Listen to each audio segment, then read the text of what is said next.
Aqui a gente volta a falar um pouco sobre classes de palavras.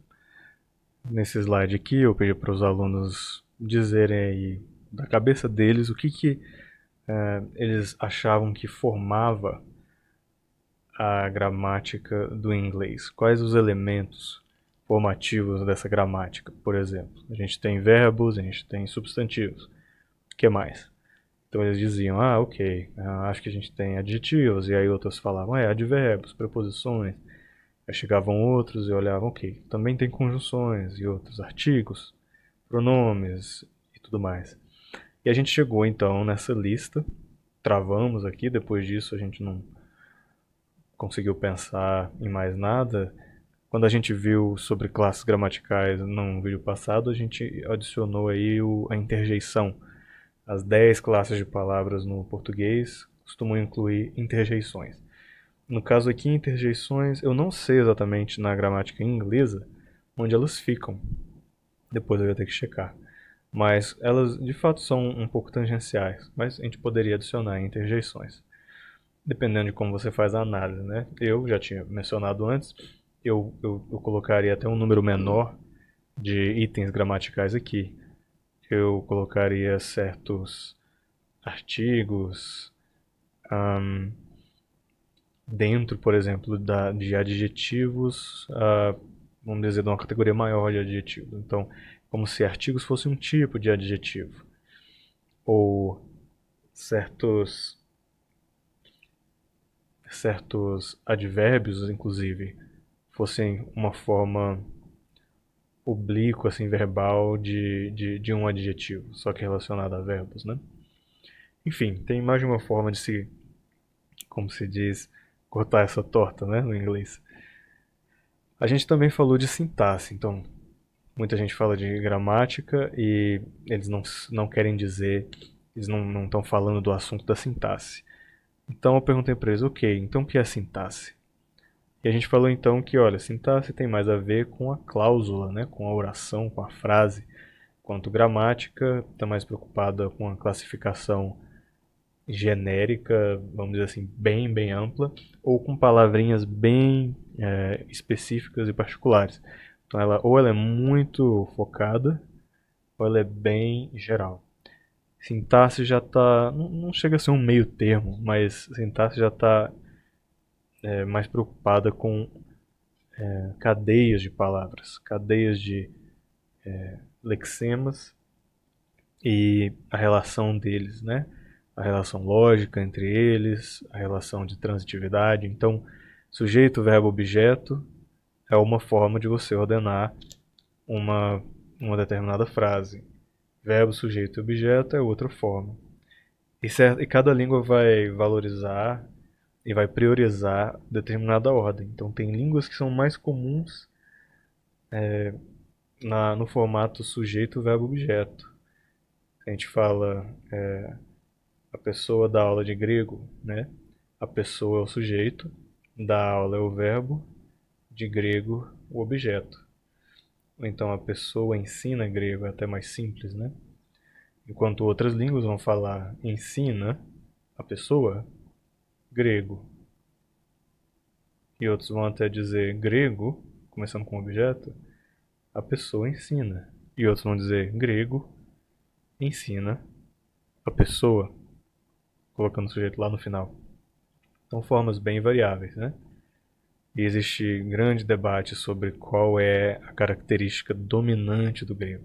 Então, eu não vou dar aqui a minha opinião, não tenho expertise nisso para colocar algum peso nessa discussão, mas saibam que a ordem de determinadas palavras no grego, ela é as regras de ordenação, né, as regras de colocação desses elementos não é a mesma do português e há debate sobre qual é a própria regra dominante no grego. Tá bom? Então, continuando aqui, a gente tem elementos da gramática, no caso inglesa, porque eu estava ensinando alunos de língua inglesa primariamente, embora alguns não tivessem o inglês como primeira língua. Enfim, então lembrando aqui, tudo isso aqui volta naquele slide das classes de palavras. Então coloquei tudo junto aqui. E aí eu posso traduzir isso aqui depois. E mostrando aqui como uma aluninha minha organizou as várias palavras que a gente aprendeu em determinada aula. Listas de verbos, as listas de substantivos. Depois ela colocou preposições e tudo mais. Então, eu encorajei os alunos a fazerem as próprias caixinhas gramaticais deles.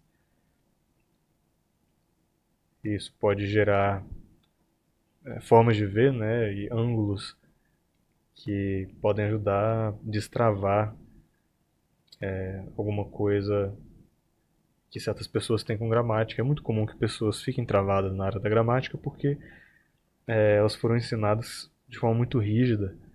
Elas foram ensinadas de uma maneira específica, provavelmente por professores e professoras que são adeptos da ideia de que deva haver, que sempre houve, sempre haverá formas corretas de se utilizar a língua, e esse o que é correto, não sei como eles vão definir isso, mas eu, eu não sei. É muito difícil eu ensinar dessa forma. A gente sabe muito bem que a língua ela evolui com o tempo, e o que era correto em determinada época não é mais hoje. Isso vai e volta, e a tal da norma culta vai sendo modificada com o tempo. Até recentemente, né, a gente teve as normas padrão da língua portuguesa. Se não me engano, eu não lembro exatamente qual foi a data, mas houve mudança aí no que era considerado correto no português. Então a gente continua e a gente pode falar então das estruturas básicas da gramática do Koiné. Eu gosto desse livro aqui, do Blomberg, porque, desculpa, do Merklin Plummer, porque ele, ele é bem útil caso as pessoas queiram aprender grego por si sós, no tempo delas mesmo, e elas podem então começar pelo alfabeto e como eu falei antes, né, e por toda uma classe gramatical que são os substantivos, que é bem comum gramáticas do grego começarem com a classe gramatical do substantivo, são mais simples de se entender, são mais concretos, né? E não variam tanto, pelo menos não tanto quanto os verbos, e só então entrar em verbos. Então é uma gradação legal. Aí eles vão falar de crítica textual um pouquinho, acho legal, até bem cedo.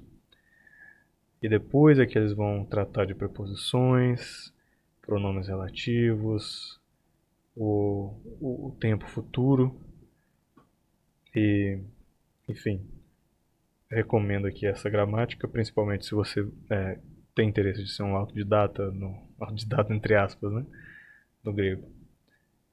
E aí, bom, eu voltei a falar aqui do debate entre sujeito, verbo, sujeito, objeto. É assim que eles escrevem, né, esse debate. SVO, VSO.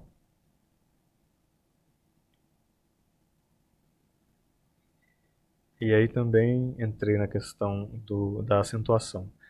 Não acredito que seja prioridade, mais uma vez, a gente aprender como acentuar uma determinada palavra. Tá? Eu sei que muita gente quer aprender isso de vez logo no começo, então eles vão passar, às vezes, 30% do tempo deles tentando acertar quais os acentinhos colocar na palavra que eles escrevem. Eu acho que é uma proporção exagerada de tempo. Se a pessoa não pegou de primeira e não tem facilidade nisso, eu não vejo por que, logo a princípio, focar na questão da acentuação. Vai fazer diferença em determinadas palavras? Vai fazer diferença, principalmente nos pronomes interrogativos. Mas, fora isso, e se você não tem também que pronunciar, se você está mais lendo mesmo, para sua edificação, isso e as regras de acentuação são claramente algo que você pode colocar para segundo lugar. Então, ordem das letras do alfabeto não é tão importante, a acentuação não é tão importante. Isso, na minha opinião, deixa para depois. É legal aprender, tudo bem, aprenda. Aprenda quando você tiver domínio de outras coisas mais importantes. Mas aqui o nome, né, dessas marquinhas, e a gente depois passa para falar um pouco sobre as raízes linguísticas.